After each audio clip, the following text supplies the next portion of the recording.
with Coalition Theater? Yes. Yeah? What the fuck is your problem? Like, we've been Richmond's #1 comedy venue for 7 of the last 8 years. I've never been asked. Wait, alright, first of all, no one wants to hear from you. Alright? Do not talk during the show. You're allowed to do it when I'm on stage because I'm not afraid of coming into the stands and punching people. But do not do that to the students. Don't talk to them. They're here to make you guys laugh. It's so good to see everyone here. Man. Hey. Wait, you're one of the students. Shut up. This guy waves over here like he knows me. Weirdo. But I'm MC, I'm teaching. My name's Jim Zonley, as you heard Phil say up in the booth, and my job is to come out here and talk till everyone like shuts up and is ready to listen, and maybe have a few jokes, but not be so funny as to make those guys nervous. Like, just get a few laughs, be like, oh, that wasn't funny, and people laughed, so I can do this. Seriously. It is. That's my job. Any dog owners in the house? You guys own dogs? Yeah, I had a dog and it passed. That's not the joke. And I've been considering getting a new dog. But every time I think about it, it's like, dogs are such a pain in the ass, right? Like, if I had a dog, after this show tonight, I couldn't go drinking until 2, 3 in the morning with my friends because I had to go walk the dog. Or like when the dog gets sick, you gotta try to give drugs to the dog. Have you ever tried to give drugs to a dog? It's impossible. I had a beagle, I tried to get it to hold a tab of acid under its tongue for 20 minutes. That shit was impossible. Just wasted a tab of acid. By the time he did get it, he just sat in the corner like,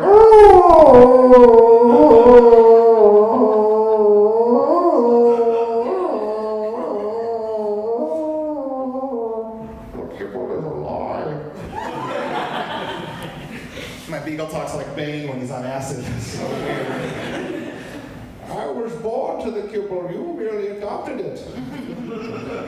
It's a little too old for those Bane jokes, right? You guys are like, what? That movie sucked. Make Joker jokes. He was the Joker. That went nowhere. That was called improving. Not very good. It's not my strong suit. You guys, how you guys feel about this Trump administration? You guys all super psyched about this? In this, what we voted for, man? Just Saturday, there was like a big racist congregation of people downtown, just like with their frog masks and their rifles. I'm like, yes! America is great again. They're threatening racists downtown with rifles. Finally!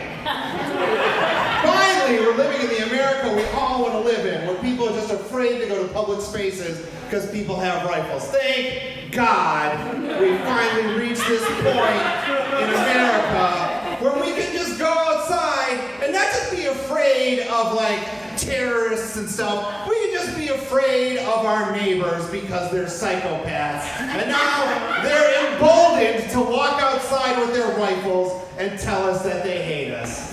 Thank you, Donald Trump. I have a feeling it's a very unusual crowd for the Coalition Theater where maybe not everyone is on board with my philosophy. But I don't care. I really don't care because there were racists with rifles in downtown Richmond Saturday. And that's not, I don't care, like you hate Obamacare. You were like, I hate Obamacare and I wish racists would march in the street with rifles. That's what I'm voting for. None of y'all voted for that. I get it. You don't like Obamacare. That's fine. But you didn't want people with rifles down. All right, I'm going to ask you not to give yourself away. I'm not going to ask you to out yourself as a Trump supporter, which is a weird thing to say because y'all are so proud of it, but whenever I ask in public, it's like, oh, well, I don't really want to say nothing. You know?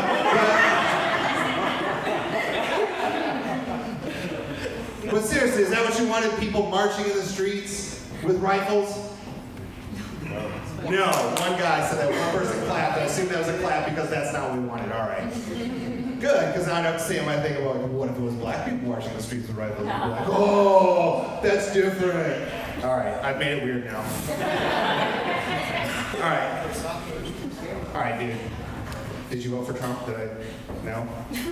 He was having a moment. He's like, he either said this guy needs to shut up and get off stage, or this guy's making a lot of sense. Why didn't Jim Zonley run for mayor? Why is he sitting here teaching stand-up comedy when he should be running for mayor? Is that what you're saying? Yeah, see? I can tell by the way he made his eyes real big that he meant it. All right, I will run for mayor. Yeah? Awesome. I got 2 votes. Any other votes for mayor? I got 5 votes here. All right, dude, all right. The freak party ticket is on for mayor. The next, what's that? A pony? You can get him a beagle who's high on acid. I can do that for you. Oh, that's what we voted for. High dogs in downtown Richmond. Things we can get behind. Adorable beagles on acid. Thank you. All right, guys. I'm going to get off stage. The time for talking is over. I'm talking to you two. The time for talking is over. All right. We're having fun. Guys, seriously. All right, I'm just kidding. But seriously, stop. Here's one thing I like to do. This is the first time any of these guys have done stand-up comedy in public. If you've ever been to like an open mic or seen stand-up comedy, you know that it's a rough gig. So what I'd like to do, I'd like their first show to be memorable. So is it possible after every one of them finishes that we just give them a standing ovation as a crowd? Can we do that? With you guys? Yeah, they're your friends, right? All right. Standing ovations. They'll bow and they'll be all embarrassed and stuff like, oh my God, what are you like, you are that funny. All right. All right, let's get this thing started. Y'all ready?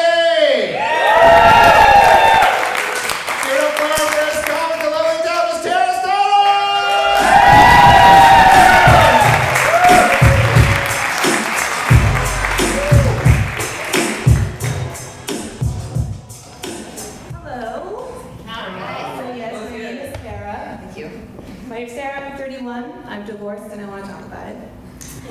Don't worry, I'm not going to come up here and complain about how hard my divorce was. I actually want to tell you one of the positive changes I've noticed in myself since my divorce. The biggest one is that I'm really confident now. It's like weirdly high at 31. When I was married, I always thought, for instance, that I had to lose weight to be this confident. The nicest thing anyone could probably tell me was that I looked like I had lost weight. I'd say something like, thank you. I'm on this new diet where every time I feel hungry, I just take a nap. Don't worry though, I get my solid 8 hours of being awake each day and I look amazing. But no, now I feel like I put weight on and I just get better looking. But let's be real, I'm pretty lucky. I kind of hit the genetic jackpot. You probably already noticed since I'm on stage in front of you all, I feel very exposed. Most of my weight goes to the right places. I have a very large, very round heart.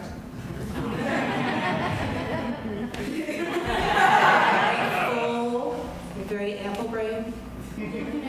What can I say? All my weight goes straight to my personality. Pretty lucky. So yeah, my confidence is up. It's even affected my work. I used to work retail for a long time. That was really fun. My last retail job was at GameStop. And the hard part about working retail is that it can kind of be difficult finding the line between salesmanship and just flirting. Especially when you sell video games, it may surprise you to learn that when you sell video games, it often sounds like I'm trying to sell you a porno. So you came into my store, I'd probably ask you, actually you do look like you come into the store a lot.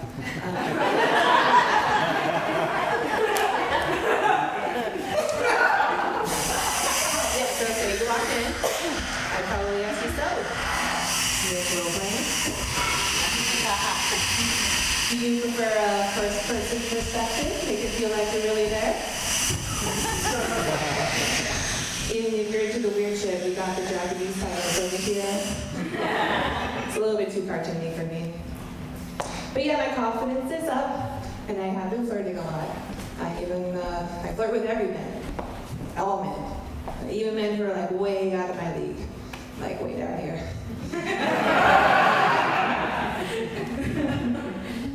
Yeah, that one was nice. All right. Excuse me one moment. All right, sorry about that. Particularly when I worked at GameStop, I had to learn how to have conversations with the whole gamut of the antisocial. You probably know what I'm talking about, and he's right here. You know the type who, when they see something they really like, they get real excited, and they just kind of start sweating? Like a rare X-Men comic will send them into this mini panic attack. Is that new news, number 47, with the first appearance of Shylock? Calm down, dude. So yeah, I had this one regular customer. He came in all the time, but every time he came in, he looked like he just woke up from a coma. He had like that long, matted hair, pit-stained shirt. His eyes were always squinting, like he couldn't quite get used to the sun. At any point, I expected him to grab me by the collar and be like, "What year is it?" Calm down, dude. It's 2017. Donald Trump is president. Oh no, wait, that doesn't sound right. No, okay, 2017.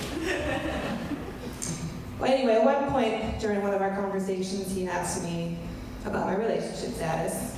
And I say, I'm divorced, so I'm not really looking to date right now. That always works. And he asked me, what's his name? I don't know if I want to tell you what his name is. If you ask me to, I will ruin his life for you.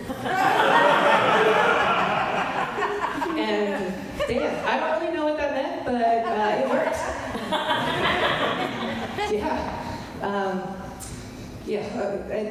For a divorced woman who hates her ex-husband, that was the perfect rhyme, turns out. The only thing that would have ruined it was, of course, the next thing he said, which was, you're the type of girl I slay a dragon or two for.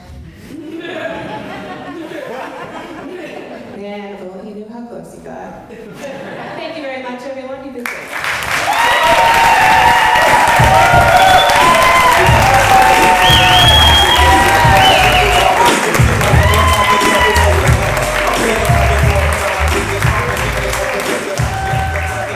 All right, thank you. That was amazing. I love that every time. And thank you for standing up. I know some lesser dudes have been like, fuck that girl. But you I like it. All right, I'm gonna keep things rolling. Let's make some noise for our next comic, a very funny gentleman, Mr. Ben DeBoer!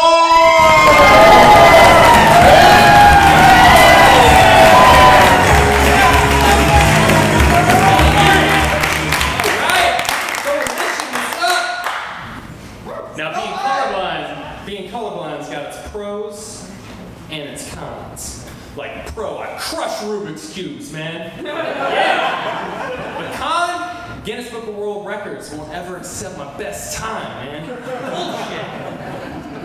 Bullshit. Another pro being colorblind, never waste time reading pie charts, man. It's con, can't read a pie chart. Growing up colorblind, another pro, you find out who you can trust real quickly.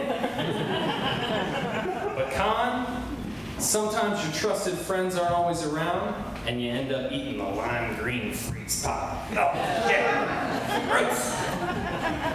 But yeah, man, growing up colorblind really messed with me.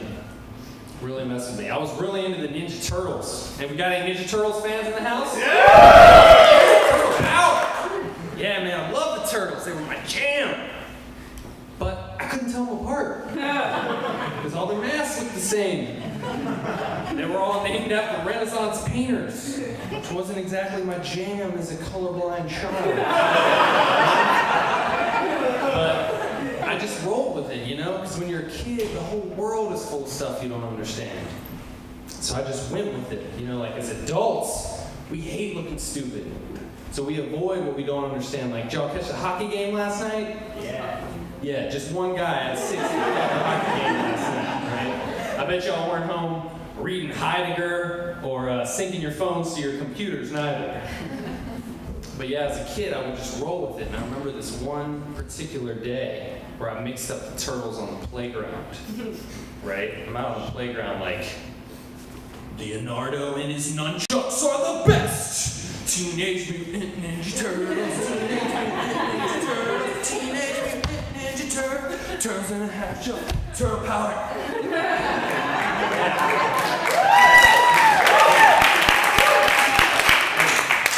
That was not the reception I got on the playground. Now, as a colorblind kid, I got roughed up when I would color the grass orange in our class. I would get roughed up when I'd wear pink to school repeatedly and unknowingly. But I never really got my ass kicked till that day on the playground. I mean, there were kids that weren't even bullies that were like,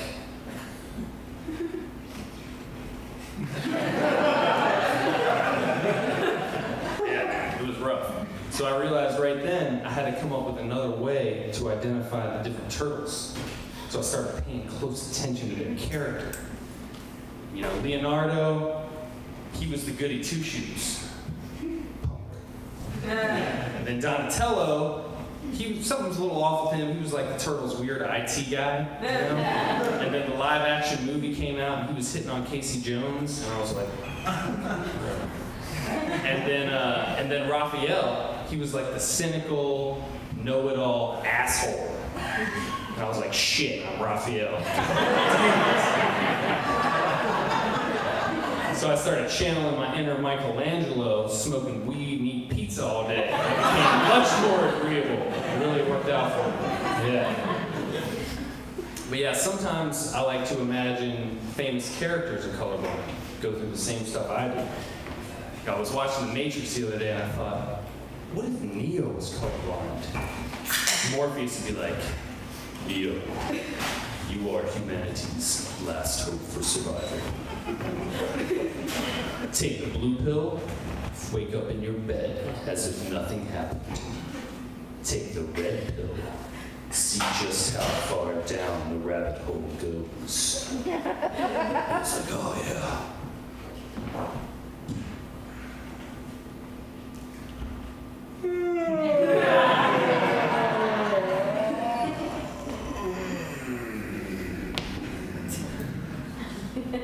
Oh, shit!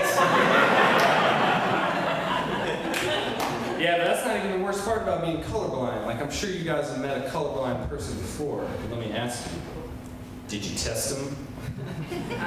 What is up with that?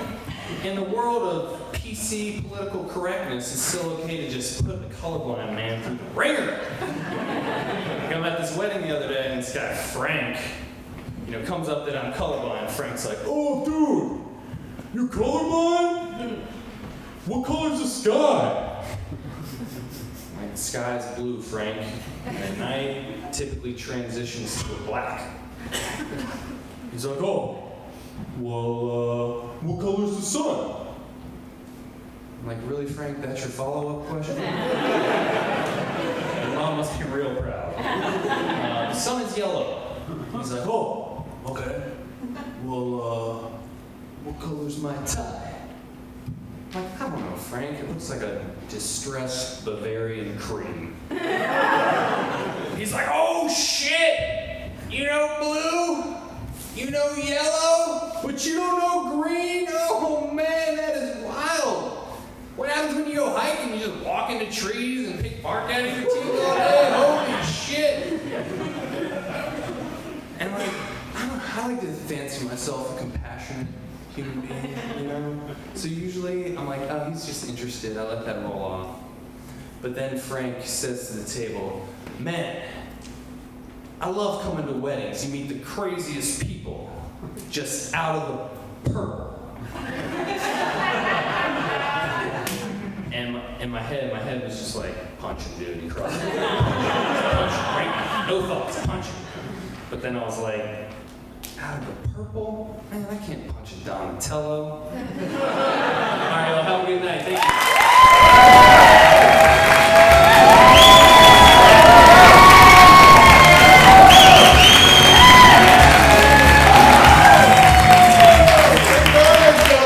All right. Let's keep this going for our next comic. Make some noise for Mona Rivera!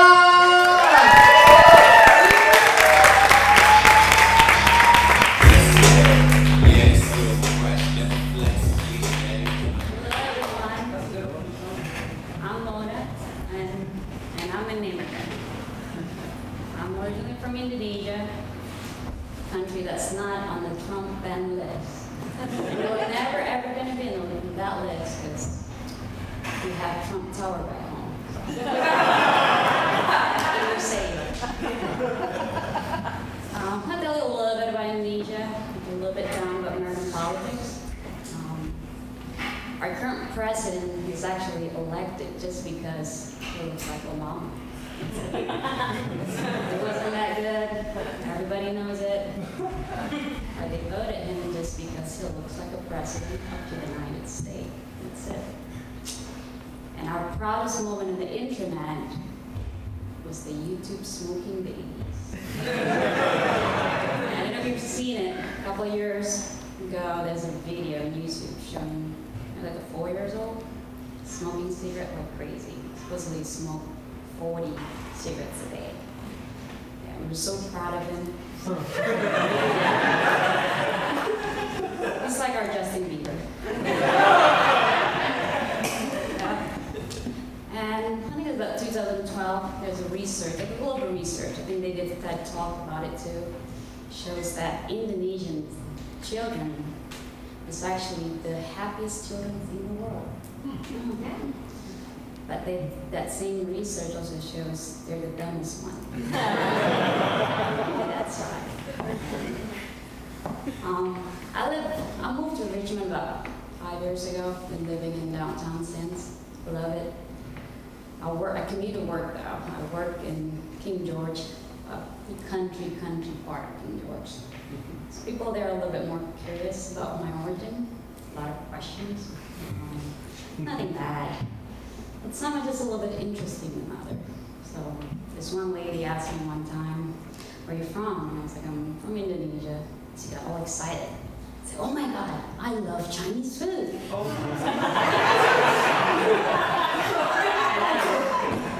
And I was like, "Bitch, I didn't say I'm from China."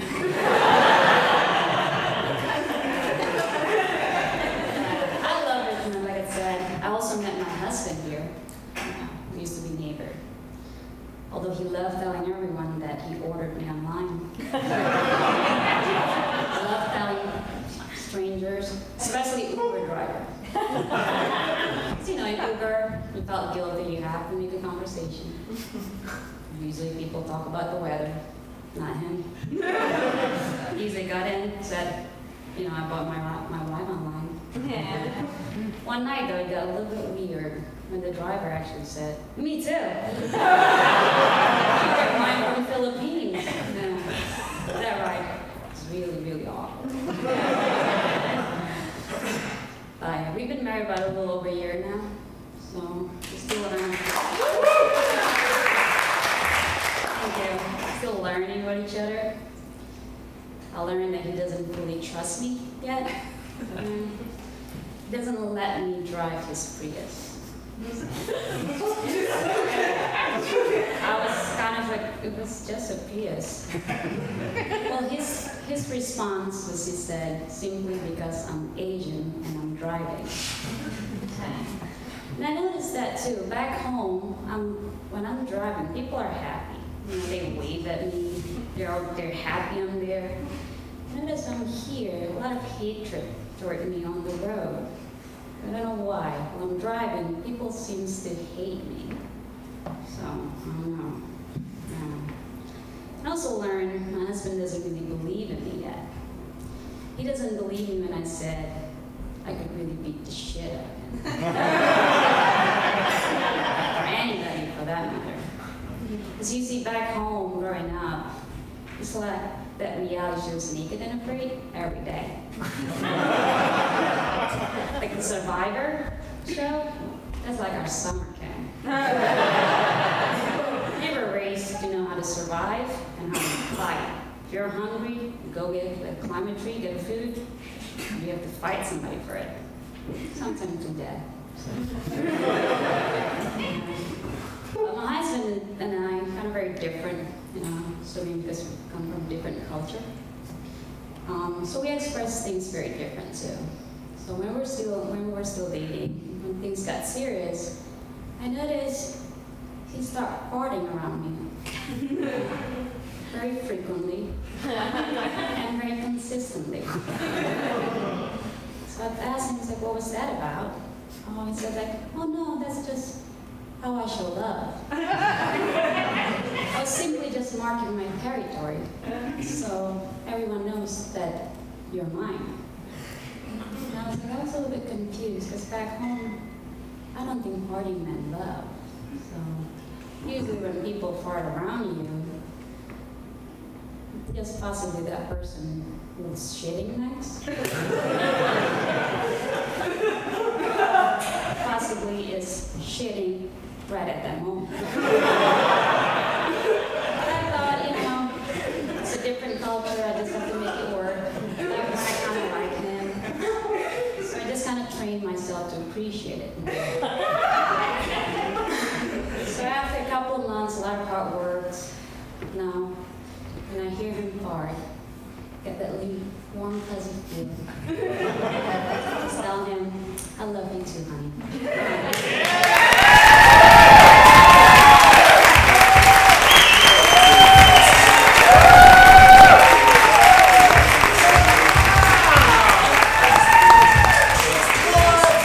Awesome, guys. You guys having fun?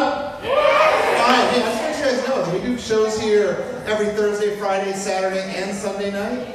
Check it out at rbacomedy.com. And yeah, right now, like Friday nights, we've got a made-up movie going on every night at 8 o'clock. They give a suggestion from the audience to make up an entire movie on the spot, on stage. It's something to behold. And Fridays at 10 o'clock starting this Friday, we have a new show called Roll for Brunch, which is, you guys are familiar with Dungeons & Dragons, yes, the game?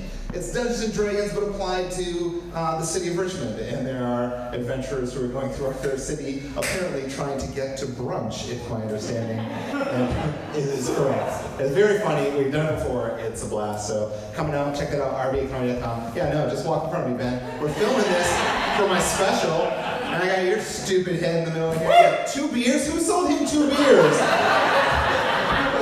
This is the last thing Ben needs is 2 beers.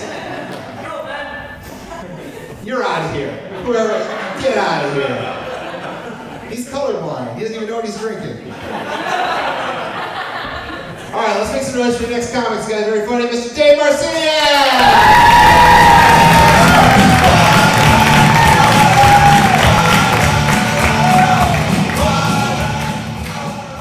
Hey everybody. So what I want to talk about is I have an issue with severe chronic back pain. And what I mean is, I'm not saying when you go to pick up the groceries, you get that little bit of a twinge and it kind of hurts for a day. I'm talking solid pain, and that leads you to be desperate. And when you're desperate, you make dumb decisions like asking your friends for advice and asking the internet for advice. My next door neighbor, really cool guy, but over the years, he's done a lot of damage to his back, and he has this thing that he just absolutely swears by. You go down in his basement, and in there among the cobwebs and the old tools and everything else, he's got this rack. It's all steel bars and straps and webbing. And what he does is he straps himself in, and he hangs upside down like a bat. And for years, he's lived next to us, and every week he calls me up, and he's trying to get me to come do it. And no matter how much you like somebody, that phone call is always creepy. You pick it up, and it's just, hey man, you need to come over. Come on down on the pain rig. I'll flip you upside down, and oh my God, you're gonna love it. Probably going next week, but that's a whole nother story. And a lot of my friends are this whole like really just super athletic, fit, competitive type of people. And they're always the first ones to go, hey Dave, have you tried yoga? Let's take stock of the situation here. 6'4", 300 pounds, built for comfort, not athletic performance. My flexibility, my neighbors know that I came home because I get out of my wife's little Honda, and this is what they hear. They hear the door open, they hear,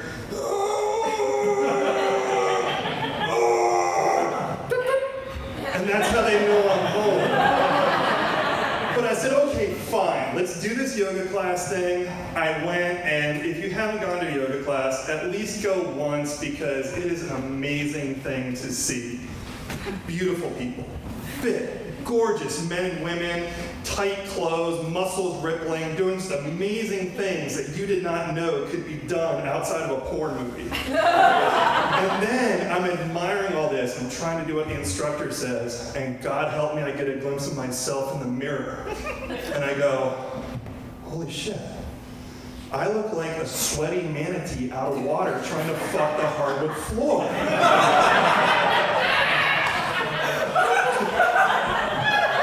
I'm not going to give you a visual.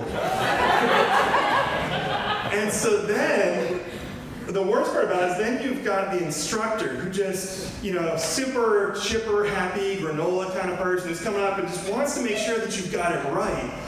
And it's just, Dave, you're not doing it right. Dave, move the hips. Dave, you gotta do this differently. Dave, you gotta focus. Dave's your center. What are you doing, Dave? And that just leads to performance anxiety and other physical parts of my life. So I'm sworn out for yoga. Now, my experiences with my friends' awesome advice led me to go to the internet, because as we all know, the internet knows everything about everything. And I discovered this concept for pain relief that I think is the best thing ever. It's called earthing. And if you're not familiar with it, earthing is basically saying that my back pain is caused because I wear shoes. In earthing, you make sure that you're barefoot, walking on grass, walking on wet sand as much as possible. And all these happy electrons flow up through the earth and into your lower back, and they make the pain go away, and they make it amazing. And like you guys, because I can tell, I had the first thought of, oh my God, this is a load of crap. And then I thought about it, and I thought, wait a minute, who is always barefoot and never complains about back pain? Babies. So at that point, I knew earthing was the way to go. Unfortunately, all my studies at Google Medical School kept taking me back to diet and exercise and stretching. So, defeated, I went ahead and I joined the gym. And the thing that's a bummer about it is you all remember being a little kid and staying home from school, whether you were legitimately sick or faking it, and nothing made you feel better than laying on the couch watching The Price is Right. You don't get that same feeling on an elliptical. Not at all. But the cool thing is, because I'm self-employed, I can go to the gym in the middle of the day, which is when all the older dudes are there. And if you have not worked out at a gym with older dudes, you owe it to yourself to do that. Because I grew up going to powerlifting gyms and goals gyms and things like that, where there's all the like grunting and screaming and moving everything around and climbing on weights. And you can't do that at an old guy gym, because Bob reads the Wall Street Journal in between sets, and he's going to chew your ass out. There's also not the same level of competitiveness. I remember going to Gold's Gym when I lived in California, and it was totally like, hey, what can you deadlift, bro? What can you bench, bro? Closest thing to competitiveness at the gym is the guys going, your walking shoes aren't very white today, Dave. You need to wash those. But what's weird about old guys at the gym is they have no personal boundaries when it comes to nudity in the locker room. You've all been to that wedding reception where somebody's toddler is there and just whips off the diaper and is running around bare-ass naked on the dance floor. That is every day in the locker room at this gym. And we live in a small town, which makes it really awkward, because then I'm at the hardware store and I'm like, hi, Jim. Yeah, not only have I seen you naked, but for 10 minutes last week, you stood uncomfortably close to me and spent 10 minutes going through your Dollywood vacation pictures on your phone while you were wearing nothing but flip-flops. Can never look at them the same way again. There's also a ton of great little old ladies that go to my gym that I get to hang out with, because one of the things that I learned is by doing some of my exercises in a heated therapy pool. It's great for my back, great for my core, and every day I go, there's 3 little old ladies, same ladies, every single day. And they don't know me that well, but I get to sit there and just kind of listen to their conversation, which is amazing, because it is some Real Housewives gossip shit that they do. And so I just kind of sit there and I float and I listen to like everything that's going on, but you internalize it, and even though you don't know these people, you become invested in the stories.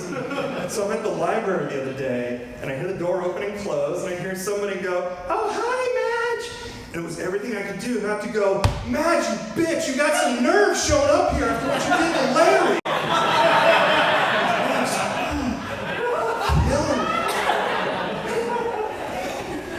But the thing is, sometimes we do talk, and as often happens when you're in a therapy pool or a situation like that, you all talk about what's going on, what's wrong with you, what hurts, what your problems are. And so one day they asked me, they said, well, Dave, why are you here? What's going on? I said, well, I got chronic back pain and I got all these issues. And it was like something out of a freaky horror movie. As soon as I said back pain, all 3 of them just stopped treading water, turned to me like one head and said, well, Dave, have you tried yoga? Thanks so much, guys.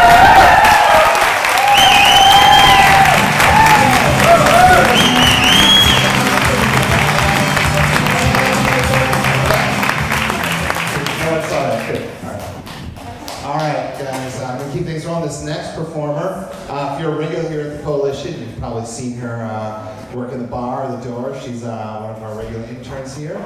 Let's make some noise for Miss Nicole Nielsen!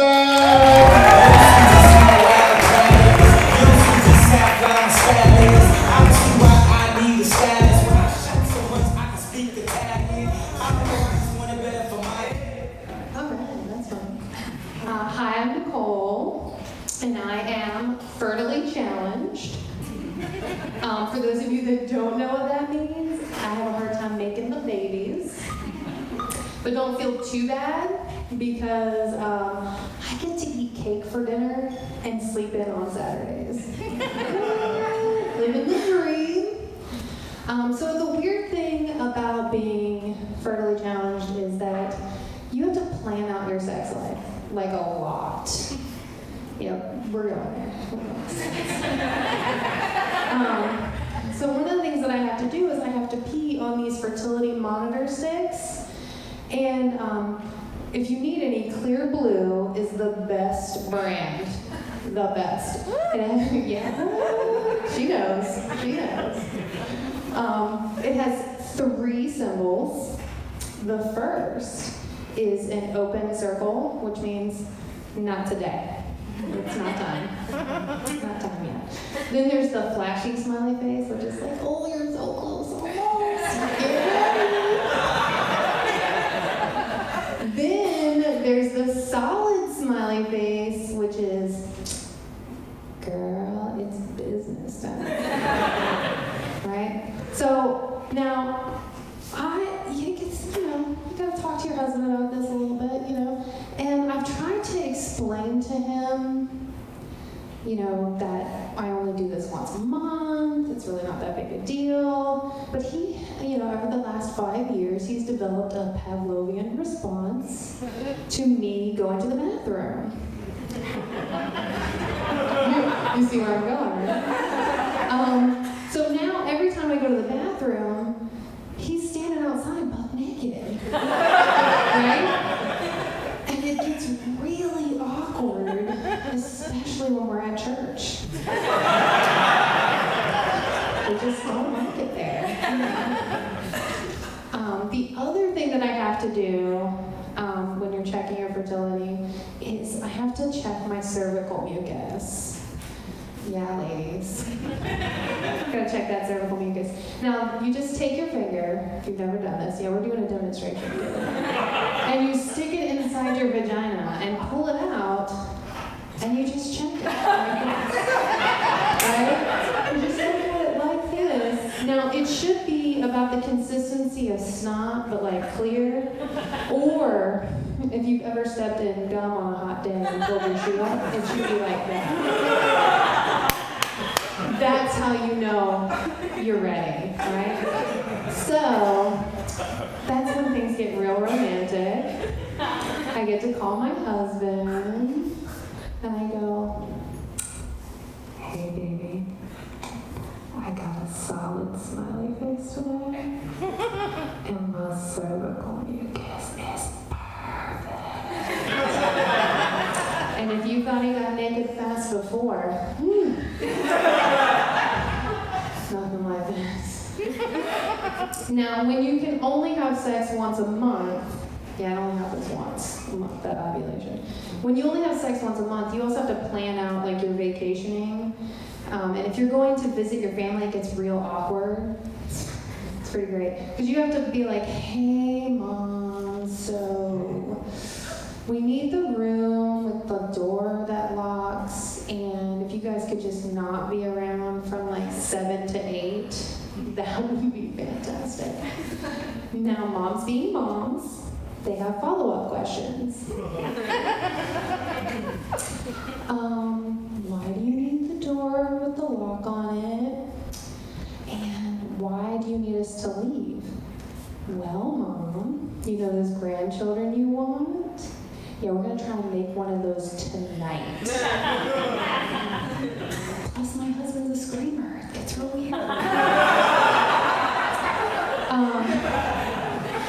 Now, then comes the advice on how best to make a baby. My mom looks at me and she just goes, well, Nicole, You know how we made your brother BJ, right? No, you can't do it that way. It doesn't work that way. But it was me and your dad, and you were in the living room, and I was on my back, and he was just hitting it as hard as he could. And then, right at the climax, he started choking me. And I'm pretty sure that's what did it, choking me. Husband, are you taking notes on this? Awesome. Now, my grandmother, my nanny, I love her, but she also wants to join in and give me advice on how best to do it. Well, Nikki Bird, that's my nickname. It's awesome. Nikki Bird, you know how your granddad and I made your Aunt Candy, right? Well, it was under a full moon. Oh, Nanny, that's so sweet. And I was on all fours.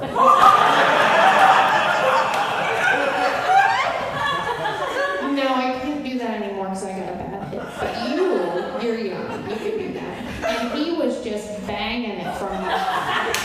Just as hard as he could. Just banging it from behind. So, full moon, all fours, banging it from behind. It'll work like a charm. Oh, sorry. And if I thought having children was tough before, it's going to be even harder now that we're never having sex again. Thank you all so much.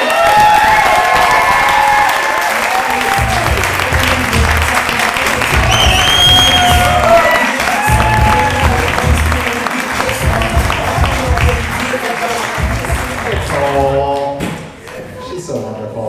And she's getting high five, man. Everyone loves Nicole. Like carrying her around over there. All right. We're keeping these moving. Hey, just so you guys know, the bar is open during the show. Feel free to quietly go get a drink and stuff. Hey guys, they're waiting. No one can see you because of the lights. And then over here, there is a restroom. I should have pointed this out like an hour ago. You guys are probably like in your seats squirming or something. But the first door on the right past exit is restroom. Feel free to go if you have to, because we don't want you to hold it, because that's how you get kidney cancer. That's what I've been told. I don't know. All right, you guys ready for your next comic? All right, let's make some noise for Chris Copley!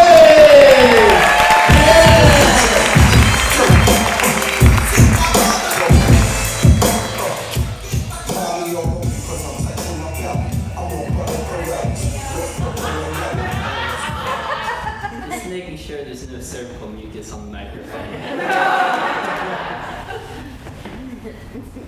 I love Richmond. I really do. This place is great. I mean, it's known for its great stand-up comedy. Its mini craft beers. And of course, for being capital of the Confederate States of America. But I don't actually live in Richmond. I live in Chesterfield, or the Burbs, as you guys call us. And there's some things that are different when I come into Richmond from the suburbs. I like to call these things 3 Ps. It's what I have trouble with. The first P is the potholes. Now we've got potholes in Chesterfield, but I'm not sure what you're feeding them here, okay? It's like some homeless guy thought it'd be a great idea just to start a community pool in the middle of West Broad. So, hate potholes. The second P is the people. Now, I don't mean like you guys, okay? I'm not talking about the persona of the people. I'm talking about when I'm driving down the street, there are other people just walking across the street, okay? If you want to cross the street in the suburbs, what you do is you get into your car and you drive to the other side of the street. If you want to walk, you get into your car and you drive to the gym. It's like culture shock up here, really. And the third P has nothing to do with driving. The third P is actually pigeons. Why are the birds here in Richmond so brave? Like, the birds here in Richmond will stare you straight in the eye as they shit on your car. Like, that is not a bird relieving itself, that is a bird asserting its dominance. These things intimidate me. Really, they do. Like, I'm scared one day I'm gonna find one in bed with my girlfriend. I'm just kidding, that's a ridiculous premise, it would never happen. I don't actually have a girlfriend. It's probably because I waste my time doing stupid stuff, like watching YouTube videos. And, I mean, YouTube has good stuff on it too, but the problem with it is that YouTube doesn't recommend videos for the person you want to be.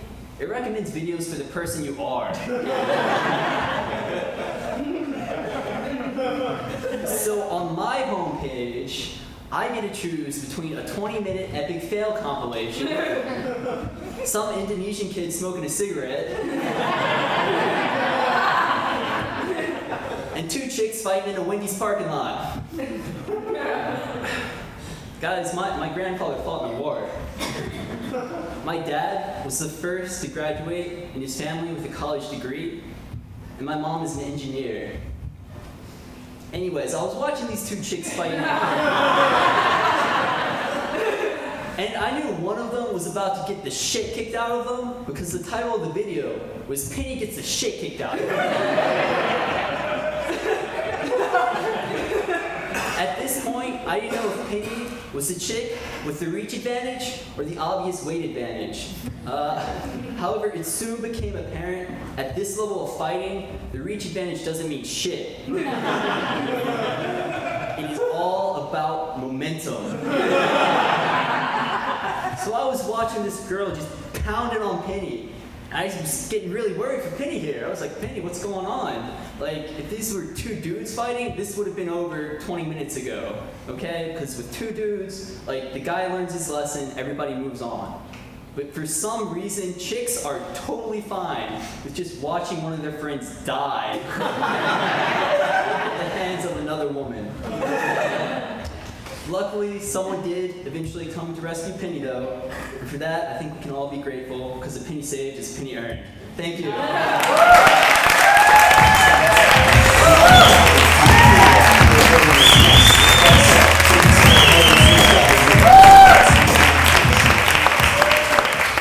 All right, now, as I mentioned when I was up here earlier at the start of the show, I do teach this stand-up class, but I don't do it alone. I have 2 fabulous TAs who help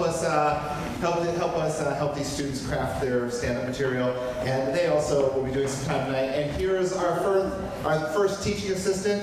Let's give it up for Miss Heather Hodges.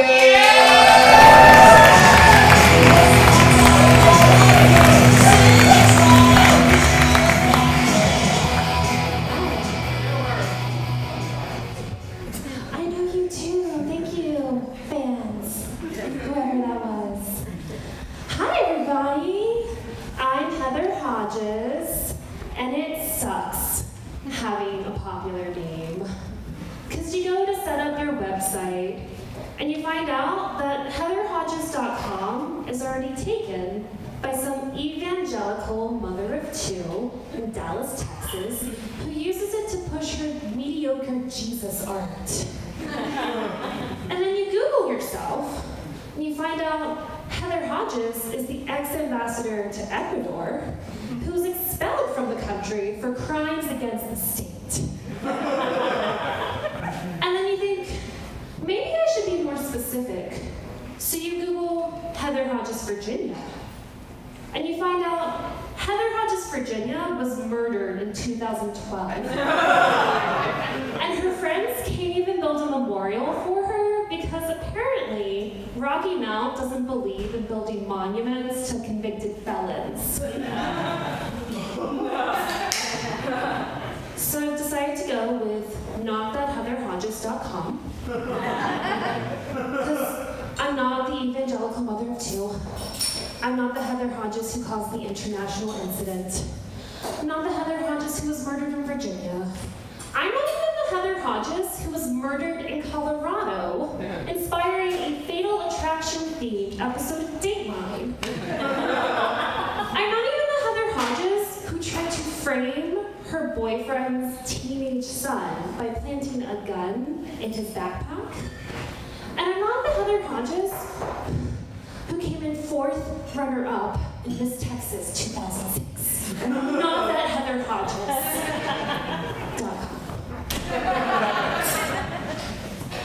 So I just turned 30, so happy birthday.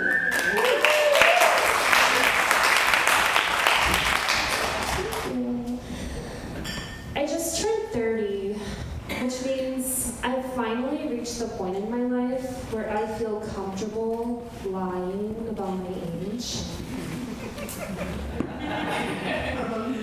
Because I just turned 29, and already I'm sick of hearing about how close to 30 I am. So I was like, you know what? This year, fuck it, I'm rounding up. This might seem a little unusual because I feel like women have a tendency to round down for things like age, weight, and expectations. But I'm not worried, because you know what? 30 is the new 2012. Just saying, the Mayans were wrong, and so is my mother. I just feel like it's a lot of build-up for an ultimate disappointment. You know, no one really cares when you're in your 30s. Perhaps it's because you're surrounded by people who are focused on how their dreams are finally dying. But up until then, when you're in your late 20s, you're basically surrounded by a bunch of doomsday preppers. So I created a new game. Who said it? Doomsday prepper or woman of a certain age? Let's look at the categories, shall we? First up. Oh, you better get your shit together. You're gonna be in a heap of hurt. You're about to enter a barren wasteland. You should look into harvesting your eggs. Who said it? Doomsday prepper or woman of a certain age? Trick question. These were all things my mother said to me. Thank you, everyone. I've been Heather Hodges.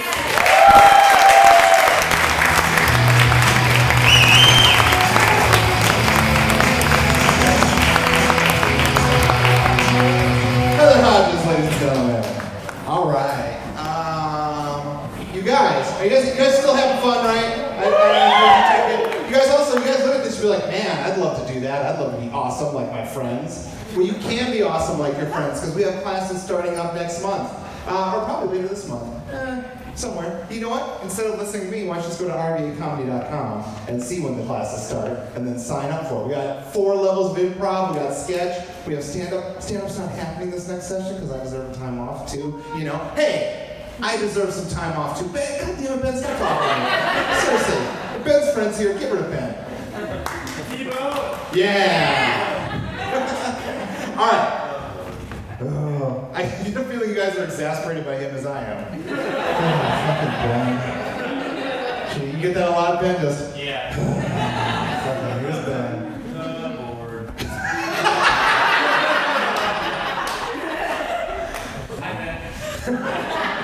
All right, let's make some noise for our next comic. Really funny lady. Let's give it up for Bridget Hogan!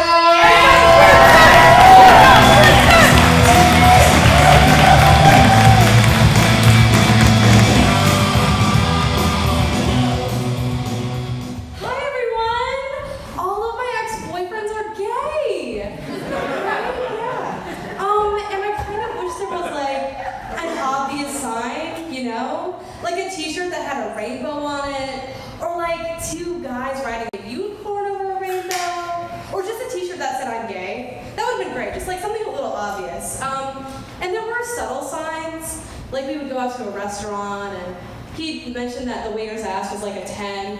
Yeah, it was only a 5. It wasn't that great. Yeah, and then like I would ask for physical intimacy. I'd be like, if you kiss me tonight, I'll do that butt thing you like. Which should have been a tip-off, you know? I probably should have figured out that. But he was really, really, really eager for me to meet his family. And his family was really eager to meet me too. Especially the fact that I was a woman. So I would come in, they would say, Danny's girlfriend, please come in. like, oh, Danny's girlfriend, here's a cherry for you. Danny's girlfriend, here's a chair engraved that says Danny's girlfriend on the bottom. That was a little strange. It was bejeweled. Yeah, they were over the top. But the real way to tell if a guy is gay is to meet his mom. No joke. She's very excited, very worried, and you'll probably go on a couple dates with her. So her and I would go on like a mom and girlfriend date, eat some baklava, and I think the hardest part of that particular relationship was the breakup. Yeah, she'd call me drunk. Yeah, she'd say, Danny's girlfriend, what happened to us? What happened to our baklava time together? Did it mean nothing to you? Barb, it's a Sunday, like, God, Jesus Christ. Yeah, so, I'm now dating someone, you guys. Right, yeah. And I can already tell he's straight from his mom. Completely different. Don't fuck my son. It's a little different. So I go over to, I can tell my friends in the audience. Okay, so I go over to his house, and she's cooking, and she's just chopping vegetables, just staring me down like that. And I get a little freaked out, and I'm like, all right, can we just go out? And so get in the car, we're driving down the road, and I'm looking over to ask him, like, where are we gonna go? I see in a completely different vehicle, just her going, chopping vegetables, like,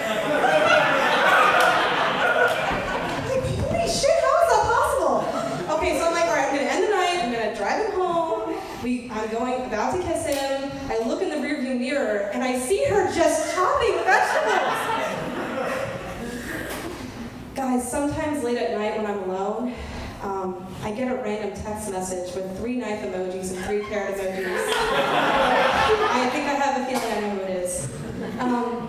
I think I know there's one other reason why she gives that don't fuck my son look. I speak very openly about how my exes are gay, and I think she thinks I'm going to turn her son, which I know, it's fair. I can't help that I have a gift, y'all. I can't help that I'm the chosen one. You know, the gay bringer of this world, you know. You're welcome for musical theater, and you're welcome for ticking off that diversity quota at work. And thank you all, have a good night.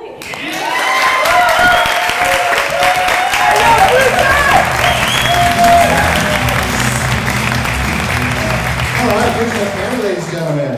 Guys, we're down to our last 3 comics of the night.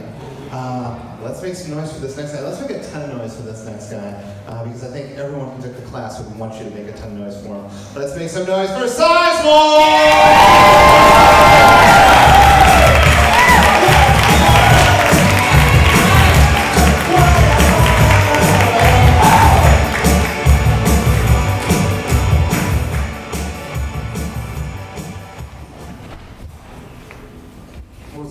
What's up, everybody? My name is Sizemore. I have narcolepsy, so please try not to laugh too loud, or else I might fall asleep. A couple things you can't do when you have narcolepsy. Can't fly a plane, can't go skydiving, and you can't eat soup alone.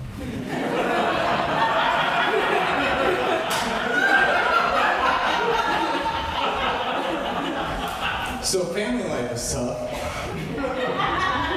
I feel like every family has that one family member that just can't get their shit together. Can't hold down a job and always asking for money. And it's just like, I'm doing the best I can, okay? I'm 32 years old, and the other day my mom had the balls to tell me I need to grow up, start acting like a man. I looked her right in the eye and I just said, "Get out of my room, Mom!"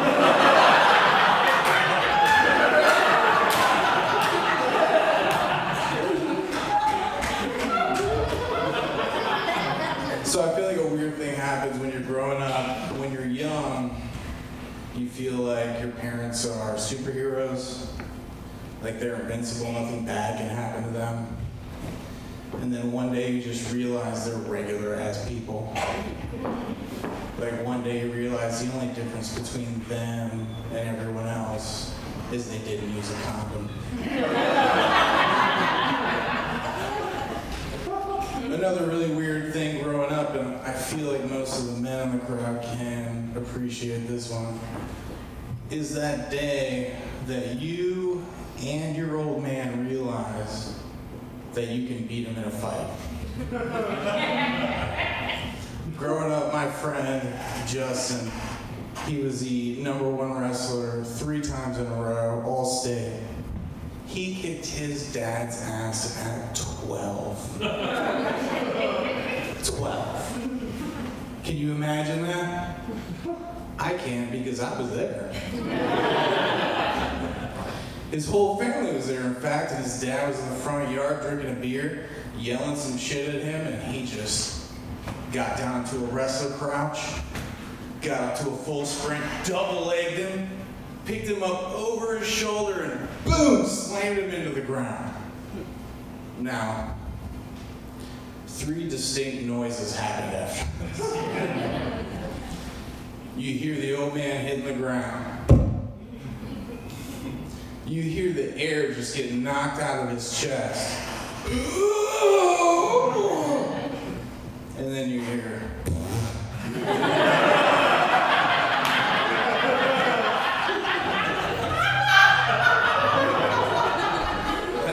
I know we've all heard that cute little euphemism like, I'm gonna beat the shit out of that guy, but he literally beat the shit out of his old man. Things changed after that. I was at his house the next day, playing video games. His old man walked in and said, Justin, I need you to take the trash out. Justin just said, you know what, man? I think you should take the trash out. When you get back in, pour me a bowl of Count Chocula. And would it kill you to throw in a curtsy every once in a while?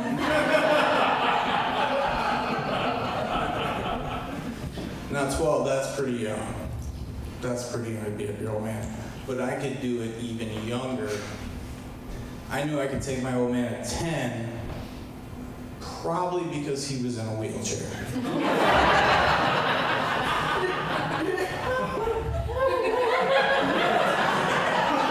Now don't get me wrong, he could take a shot. My old man could take a fucking shot, but he never went down.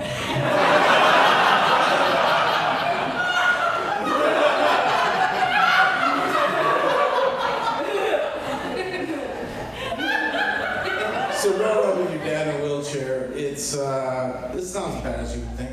It's not that bad.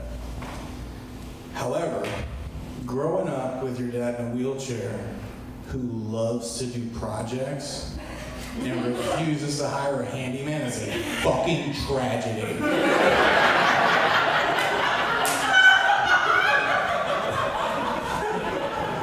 Every day he'd come up to me with some sort of project that we should do together. He said, hey boy, you know what we should do today? What's that, old man? We should clean out the gutters.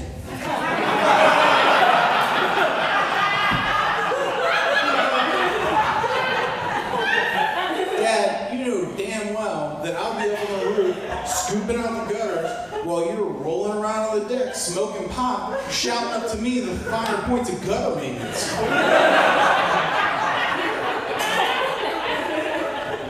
The next day he'd come up to me and he'd say, hey boy, you know what we should do today? What's that, old man? We should run new Ethernet cable through the crawl space. And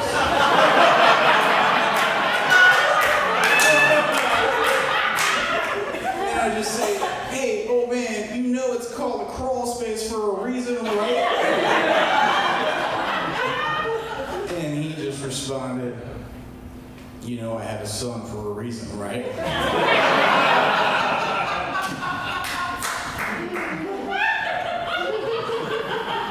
He'd come up to me the next day and he'd say, hey boy, you know what we should do today?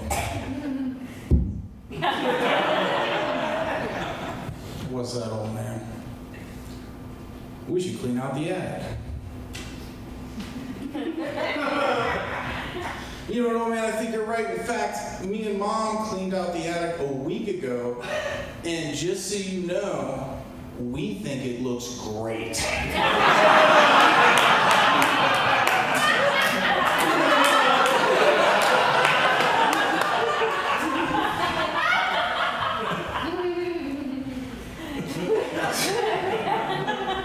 But I put up with a lot of that shit. I put up with all the chores, you know. I'm sure a lot of you had excuses for getting out of your chores, but how do you say no to a man in a wheelchair? Right? And any excuse that I could come up with just pales in comparison to his excuse.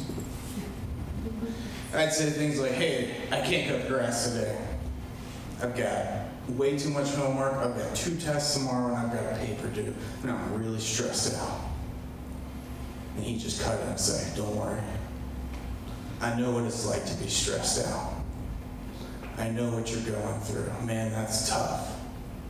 I'd rather have MS. So, cut the grass? Yeah, cut the fucking grass.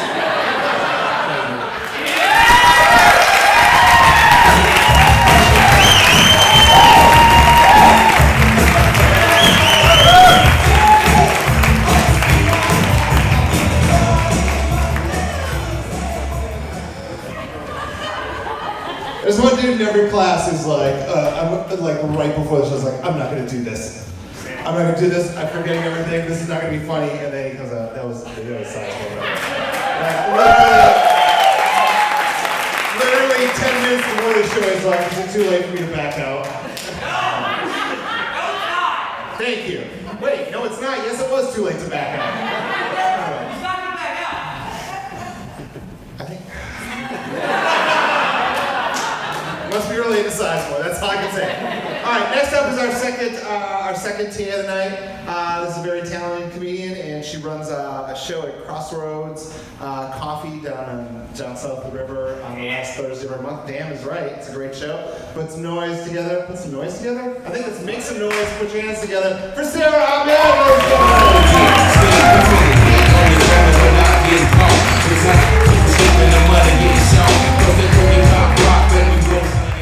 Right, yeah. Thank you. Sizemore killing it. Yeah. Give it up for all the comments you've seen tonight. Yeah. It worked really hard the past 6 weeks. Glad you guys could see this tonight. It's good. I'm not from Richmond originally. I'm from West Virginia. So I like to start my set that way so you all feel superior to me. To disappoint you because I have teeth. And shoes. And a vocabulary. I'm from West Virginia because that's where my parents met. That makes sense. My dad had just arrived from Egypt. And my parents actually met working in a McDonald's in Huntington. And I feel like this is how their first conversation went.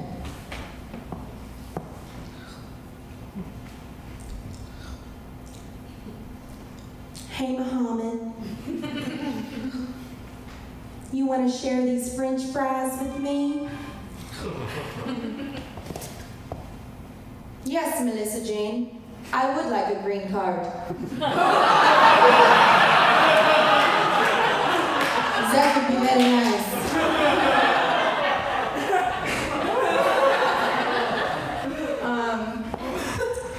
My mom's Christian and my dad is Muslim, so give it up for them. Weird. Yeah. They had to compromise raising 2 kids in West, by God, Virginia. That's one very specific God who definitely eats pork. Possibly only eats pork. No, God God's diet. But yeah, I mean, they compromised. So like we celebrated holidays like Christmas, you know. We had a shitty tree. We opened presents. The presents were labeled to Sarah from Muslim Santa. I was like, all right, that works. And we celebrated Easter. Went Easter egg hunting. Had an Easter basket. Baskets were labeled to Sarah from Muslim Santa. Muslim Santa. It's a boss.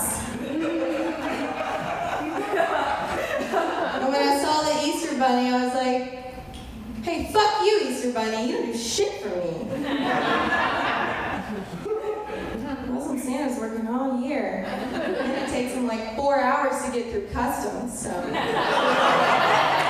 your excuse?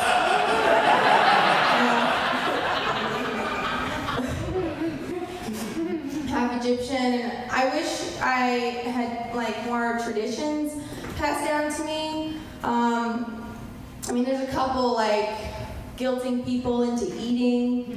That's one. And you just ask people if they're hungry, and then you ask them 30 more times until they're weak, and they confuse the weakness with hunger. Another tradition of Egyptian women is having kids. It's a very common thing. I mean, I get it. You know, I have a strong maternal instinct. You know, when I'm around kids, my instinct is to not have any. My instinct is that I'm broke. You know, and I feel this strong intuition, you know, to protect my time, my money, my sex life. You know, and I want to foster connection with Netflix, and large meat lovers pizza, and a bowl packed with marijuana. I don't have enough matched socks to have kids. I feel like you need to have that, at least. And until I have one pair of matched socks, my boyfriend has to pull out. That's the goal.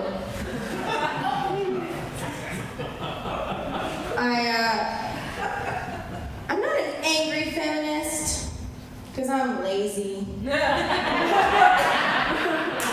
So I read a lot of articles, article titles, you know. I read one that said, you know, women say sorry too much. And that we should replace sorry with thank you. You guys, it's been awesome. It really has. I mean, it was so empowering today in the elevator to say thank you to all those men after I farted. Thank you. Thank you all so much.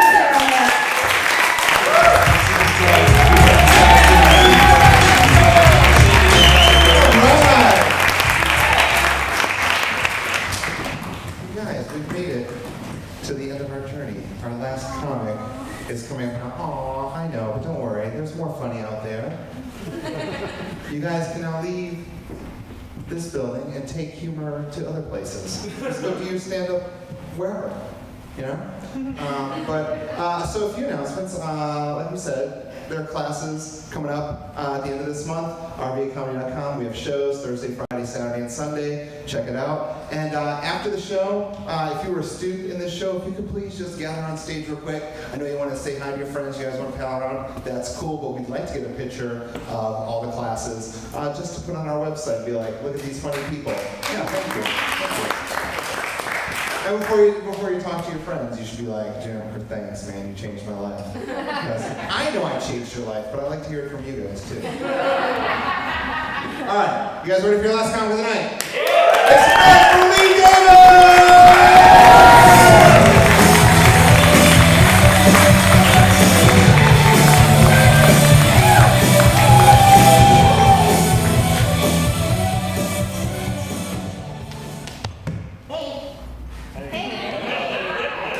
It's all about relationships. Life is about relationships. I've spent a lot of time looking for my future husband. I was writing a book, and I couldn't get it published because it was too long, and I had to get it edited down. Well, the name of the book was Famous Men I Never Bought.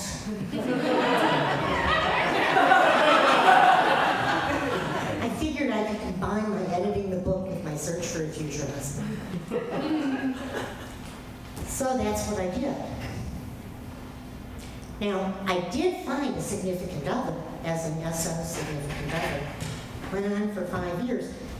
Turns out that my significant other was also a cheating, lying piano player.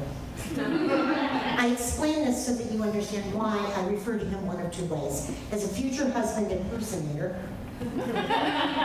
or an idiot's aunt.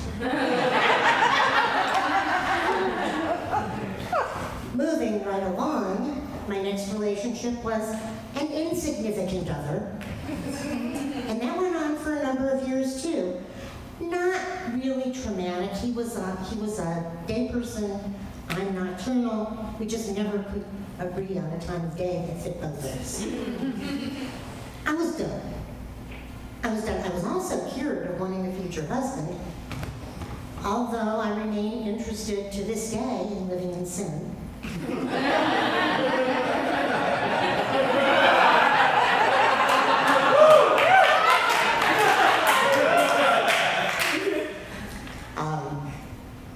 And after spending some time thinking about what I had learned and wanting to move on, I did try again. But before we go there, I thought you might be interested in some of the things that I've learned in these years. Yes. You know, men have preferences and fetishes. And I think that something that might put you ahead of the game is finding the men who have a fetish or a preference for what you have. In my case, it's cat hair and cellulite.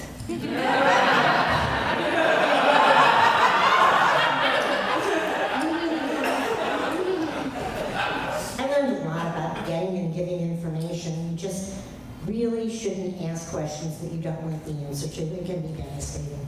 Just don't ask if you could possibly get an answer you don't want. Don't ask yes/no questions either, because they can backfire on you. Do you think I'm the prettiest thing you've ever seen? No. No. Don't ask yes/no questions. Was I prettier tonight or last night?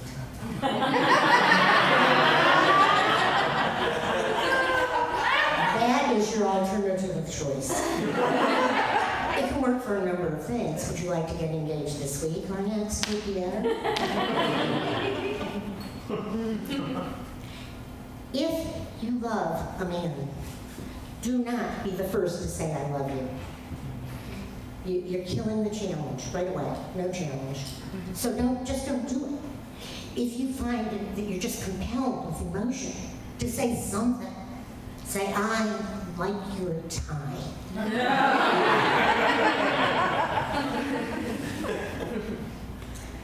Armed with this knowledge that I just shared with you, I decided to try some more. And I signed up for four dating sites in the same day and sat back and waited for the magic to happen. Magic happened, but it didn't happen with anybody I met on a dating site. There was a man that I had been emailing jokes with for, I think, 8 years. And I was enchanted with his sense of humor and his intellect. So I checked with him and asked him if it'd be okay if I flirted with him, and he said, oh yeah, flirt. So I did. I sent him an email, and it said, flirt, flirt, flirt, flirt, flirt, flirt, flirt, flirt, flirt, flirt, flirt, flirt, flirt. And you know, he decided he wanted to come visit me. He lives in Baltimore. He wanted to come visit me in Richmond. And you know it was all that food, huh? You just know it was.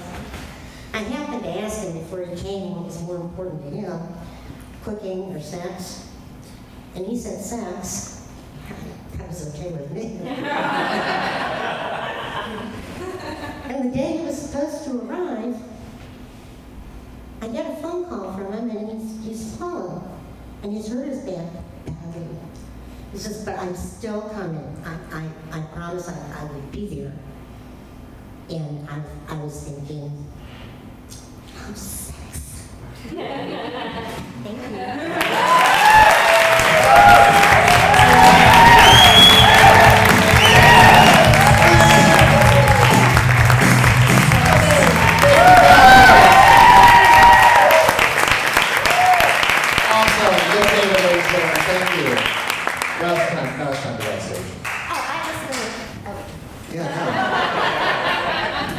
No, I get it. I'm the same way. I want to be on stage the whole time everyone's clapping too. Guys, thanks for coming out tonight. Let me hear you make some noise if your friend was awesome tonight.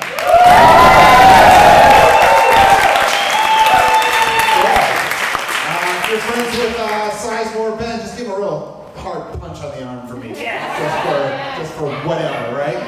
So you guys, have a safe ride home. Check out rvacomedy.com for all our shows and our classes. And like I said earlier, if the students can come on stage, we get a picture. If you want to take a picture of us too, that's fine. But if we all get on stage, other than that, you guys have a good night, and we'll see you.